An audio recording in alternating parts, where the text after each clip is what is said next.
Emirox here with Luke Barnatt. Luke, obviously massively disappointed about that very short fight. You've been here in the media room for quite some time. How is coming to terms with what happened in the ACB cage? You know, like I've said, I knew Mehmed was a tough guy and a very, very good athlete and going to be a good fight.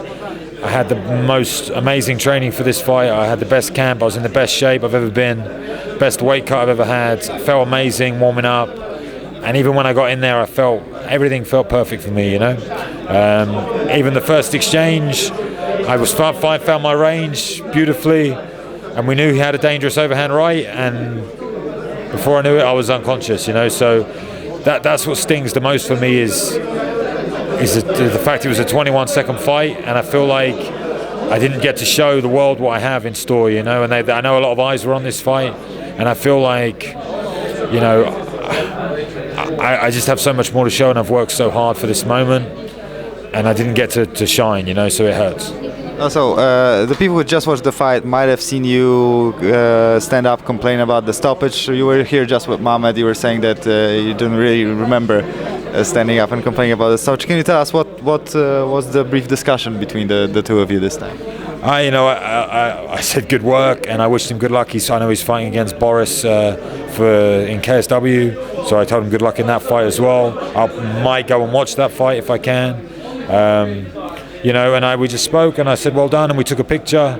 You know, he's a good guy. He's a good athlete, and throughout the whole build up to this fight, we've been speaking. He doesn't speak lots of English, but very cordial, very nice guy, a gentleman, like myself.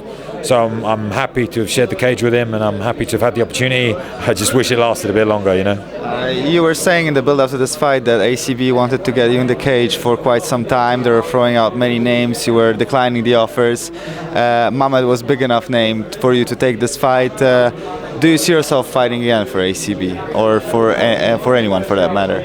I definitely will be fighting again. I don't know about for ACB. I do the commentary with them. I want to fight as soon as I can. You know, I want to get rid of that. That performance for me is not good enough. You know, so I'm a young guy. I'm 28 years old. I'm in the shape of my life, physically and mentally. I'm ready. I felt like I was ready for Mehmed, and I feel like we would have seen a hell of a fight if I'd you know, if what happened hadn't happened. So for ACB, I don't know. Mehmed was the only one I wanted to fight. You know, he was the name. He is the best middleweight in Europe, you know, and he has been for some time, and he still is. So I wanted to test myself against him. I fell short for that test, so I need to find out who the next test is, you know, and see where I'm going to go from here. But I want to fight May, June, July as soon as I can, you know.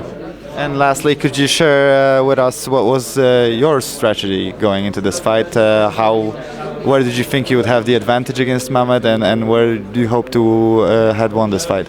You know, I felt like I was much better on the feet, more diverse. Obviously, it didn't end up that way. I feel like I have obviously a longer reach, much better cardio and higher pace. So the idea was to wear him out, put the pace on him early, and get him tired, and look for a knockout or a TKO in the second or the third rounds, and press him constantly, keep on him. And I didn't do that early on in the fight. I gave him a little bit of space, and when you give him space, he explodes. You know, he's a very explosive athlete early on, and that was the problem. So my plan was to be high pace, in his face, lots of shots, straight and long.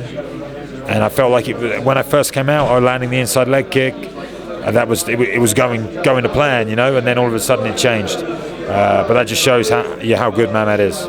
And just one word answer for this. Who will you pick in Mohamed versus Boris? Mehmed. Okay, look, thank you very much for coming out after obviously a very disappointing fight. We appreciate the time you're taking to talk to us, and good luck with your career going forward. Thank you very much. Appreciate it.